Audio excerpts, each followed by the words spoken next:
Son of an architect, Bernard Tschumi grew up in a house that doubled as a design office. Raised in Switzerland and in France, it took a student exchange trip to the United States for architecture to capture his heart. He went on to design such major projects as the $300 million Parc de la Villette in Paris and the $25 million La Fresnoy National Studio for Contemporary Arts. It is also in France. He recently marked his American debut with the completion of Columbia University's new student center, the Alfred Lerner Hall. It was named one of the top 10 designs of 1999 by Time Magazine's International Edition. He is also Dean of the School of Architecture at Columbia University. Welcome to the program. Welcome back to the program. And congratulations on Alfred Lerner Hall. What's interesting to me, before we see this, is just to talk about you and this division of labor in your life. Tell me how they connect. Why are you doing both? And what's the passion that sort of drives you forward? I mean, do you need both ends of this, the intellectual discipline of the university, the opportunity to use a base at a school of architecture and to connect with literature and science and other disciplines? And do you at the same time find being part of an intellectual life not necessarily totally satisfying, so you need to be out there on the front lines of designing things? And finally, does it all come together when you design a building on the very campus where you work? I think you know already too much about architecture. As you know, architecture, when you build, is such a hands-on activity where every minute of the day you are involved with way to put things together, to make sure that the contractors, the technology, the client, the money, all these things, with very mundane things, are worked out. At the same time, you have a very strong beliefs in the fact that architecture also ought to connect with higher values of society, with issues which you can find in, let's say, philosophy or in the best realm of culture. The university historically has provided that context, and it's always very interesting to be part of the debate of ideas at the same time as you're getting your hands dirty in the mud. And so as over the years, I've always tried to play a little bit, you know, this sort of a way to have a foot in both worlds, but it's the same body in a sense. And Columbia has been quite wonderful insofar as, because of being located in New York City, which is really the center hub of activities and of debate, it was possible to turn the school, let's say the architecture activity at Columbia as a sort of platform for debate, for new ideas. And simultaneously, it would not have been enough for me. And don't forget, in a sense, if I started as a theoretician, if I started as someone who was better known for ideas and concepts, then from the Parc de la Villette onwards, I was really a hands-on person. So in a sense, that need of playing one against the other is probably a form of a definition of what architecture is. It's both conceptual and experiential. Yeah. And do you define yourself as a European or an American in your heart, in your head? You know, before Europe versus America, it's Paris versus New York. I'm a person of the city. It's very, very important. I chose to live in a city called Paris. I chose to live in a city called New York because they are the most extraordinary cities in the world.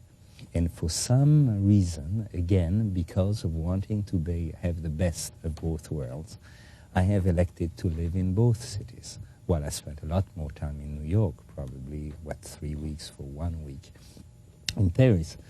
And I still want to go back and forth.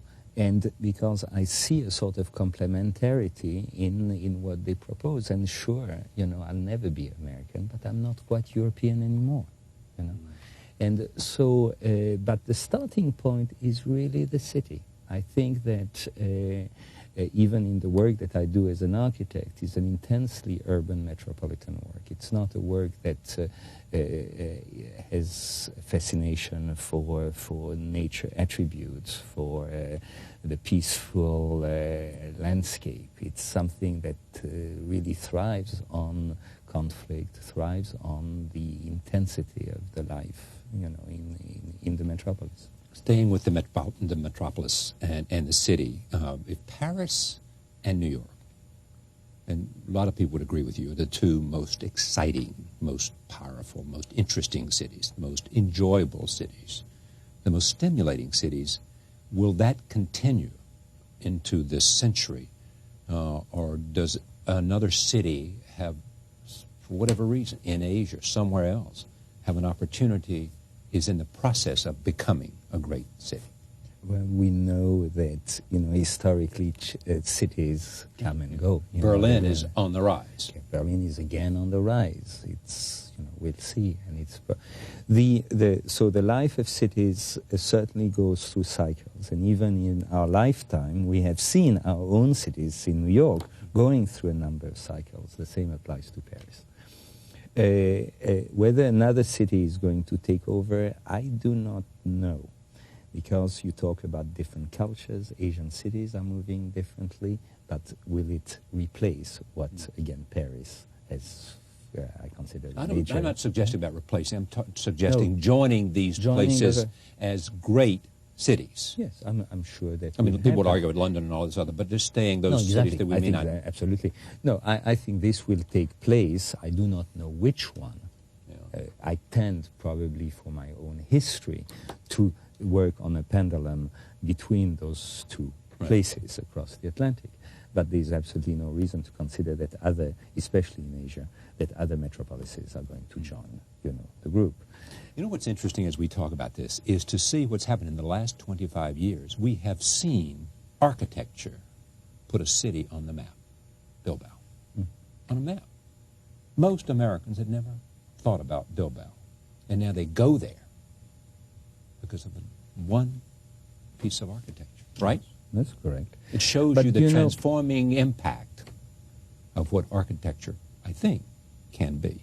That's right. But look, architecture has always been about identity.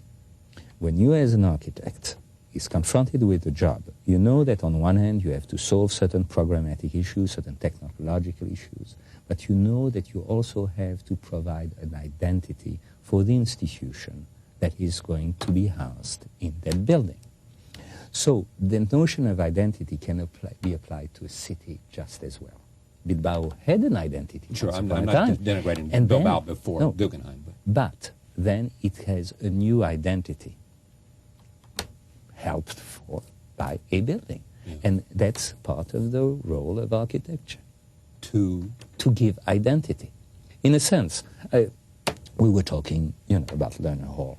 Lerner Hall at Columbia, one of the purposes was to find an architecture which would be identifiable with the idea of a student center. Okay, but let me hold off on Lerner Hall, because there are a lot of interesting things about Lerner Hall, including the fact that you got to face Broadway, which is one whole life out there, very different than the other side, which is an academic campus. That's right. So you got one side facing a campus, one side facing an urban street. Yep.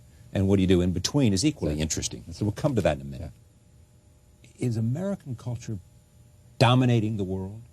American film, American ideas, American technology? Yes and no. Yes, because that's generally becoming a norm. But as we know, culture is not made of the norm. Culture is also made of the exceptions. And so very often you find these exceptions being born from, you know, in those local places elsewhere. And what has always been very powerful in the exchange between France and America has been that import and export. Recently, in another context, I was fascinating to note that in the 50s, the technological culture, the car culture, invaded France. Right. And it was very clearly coming from America. The car culture, of course. A subject you know and love. A subject we all know and love. So invaded France. French intellectuals used to love fast cars, convertibles, driving them against trees and things That's of you. this sort. But 15, 20 years later, you had another wave going from France, the history of ideas, what was understood here in America as post-structuralism, going from one, or even take film, you know, the nouveau cinema, the new cinema, and so on, moving and having an influence on what was happening in the cultural life here in America. So that import and export between, and it's not necessarily high culture and low culture, it's simply different realm of culture. But my argument would be, or my question would be, or both, that's a long time ago when French cinema influenced American cinema. That's right. Godard? Yep. That's been some while ago. That's the French cinema, but you can say that Wim Wenders from another corner had a said. But do you know something? You should not necessarily look at it as purely the cinema towards the cinema. Take European cinema has major effect on young artists during a certain period here in the United States. Artists as in painters or artists as in all creators? Yeah, all creators, but I'm thinking more of the visual arts, you know. If I think of David Sally, or if I think of Robert Longo, or even Cindy Sherman, there were a number of artists of a certain generation who were very aware of, let's say, movie makers like Fassbinder or Wenders or so. Right. So in this respect, it doesn't go as a sort of relationship of one field toward another. Take again the realm of ideas, literary criticism, and its effect on architecture. You know, these type of crossovers, I think, are not only happening between disciplines, but happening between continents and between, of course, cities. Let me talk about architecture in terms of specifics here, and we'll come back to some of these broader themes. But first, you. It is a true story. You had both Swiss and French citizenship, correct? Correct, yeah. Because? Yes, my mother is French or was French, and my father was Swiss, and that's as simple as that. What did your father do? My father was an architect. My father was an architect who was actually came to France at age 17, went to school at the École des Beaux-Arts there, and had a fairly important activity in France, and during the war started the School of Architecture in Lausanne in Switzerland. My mother and I kept living in France till I was about 10, and then we moved to Switzerland. So at that time I was, you know, more there until came to America. And this story is about you going to see Louis Kahn's work or somebody's work in wherever it was. It gave you the inspiration or the motivation or something. This is very interesting. Seeing how, again, back to cities. It all happened in Chicago. I was an exchange student. I was 16 or 17. I had come from a context, a milieu, which was highly literary. In other words, my mother had a great literary passion that she had communicated to me. And I was going much more in that direction in terms of what I intended to do later.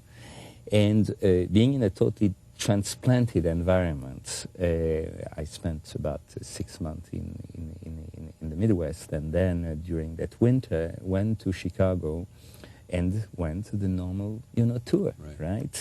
Frank Lloyd Wright, Richardson, Sullivan, and so on. And I was mesmerized, but even more than by the individual building, by the power of the city itself.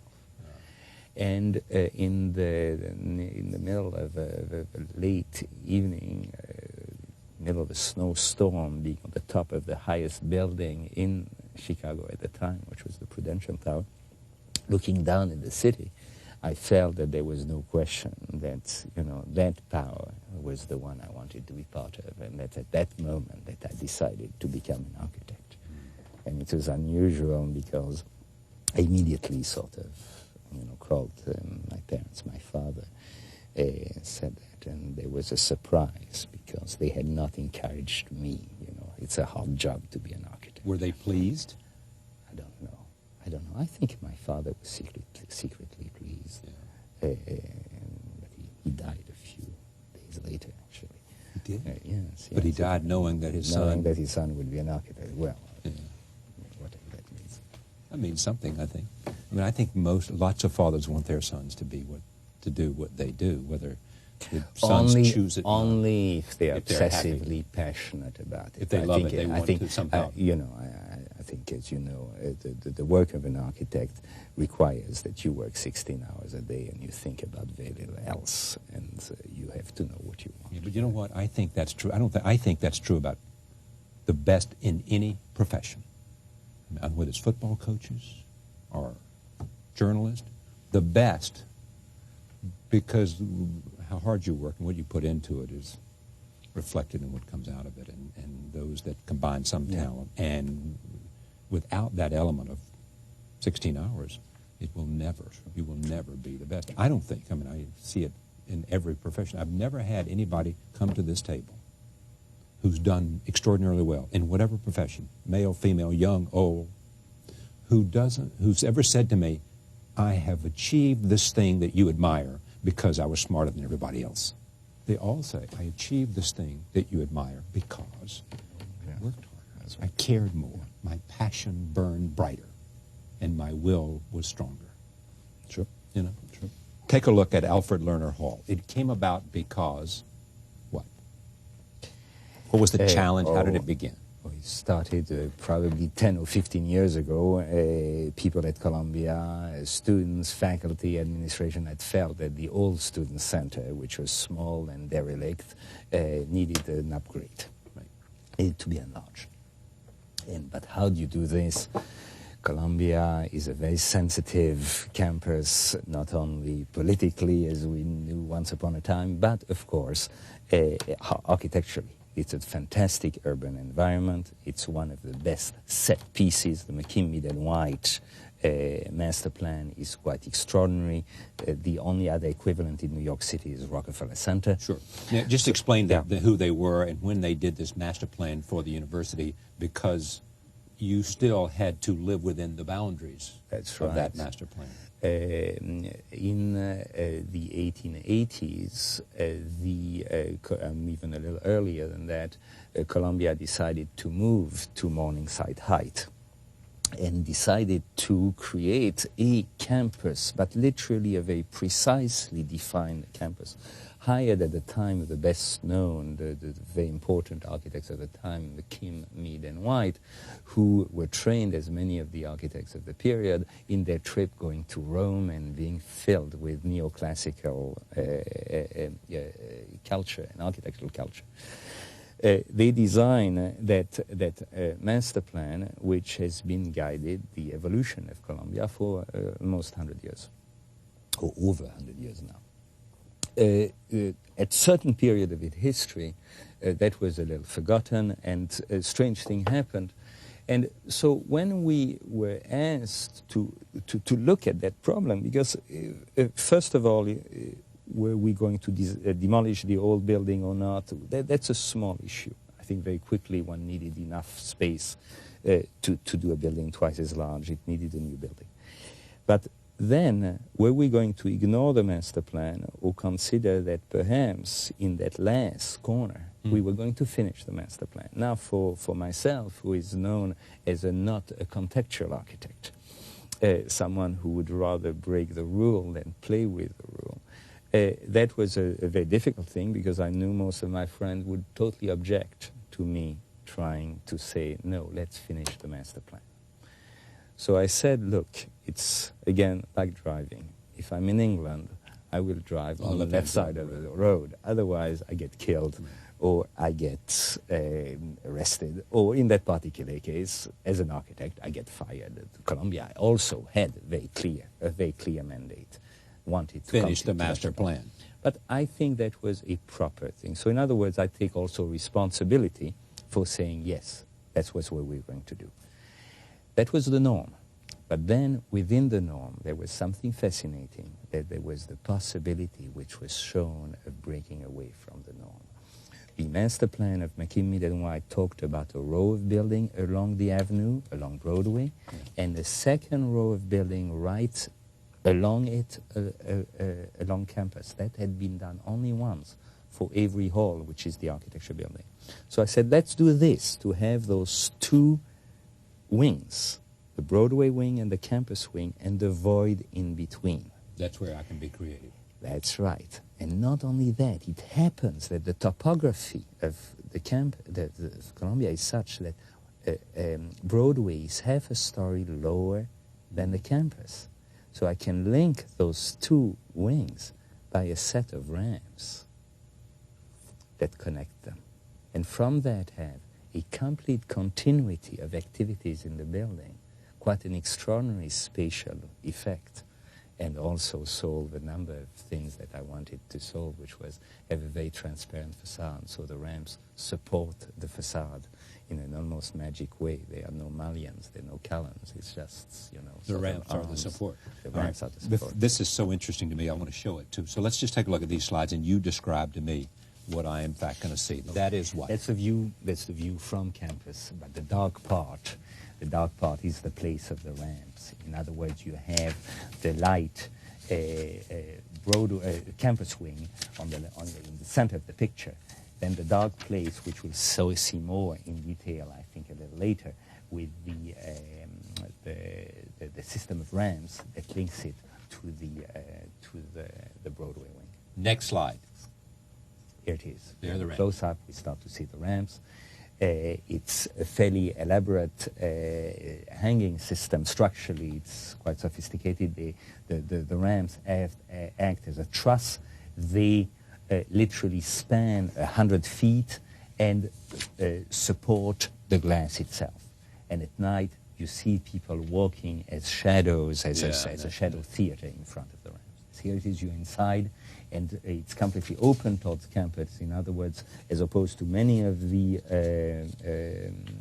student centers in the country, which tend to be quite introverted, we said, let's open it toward campus so that you have quite an awareness of where you are at all times. And then, as part of that continuum of movement through the building, you walk along the glass. You see, by the way, the glass, the ramp are also covered in glass in order to have a translucent capability that you bring a lot of light inside this major space. I do strongly believe that interior space is probably one of the best, or the best space in New York City, for the last 25 years. You do? The interior space, absolutely.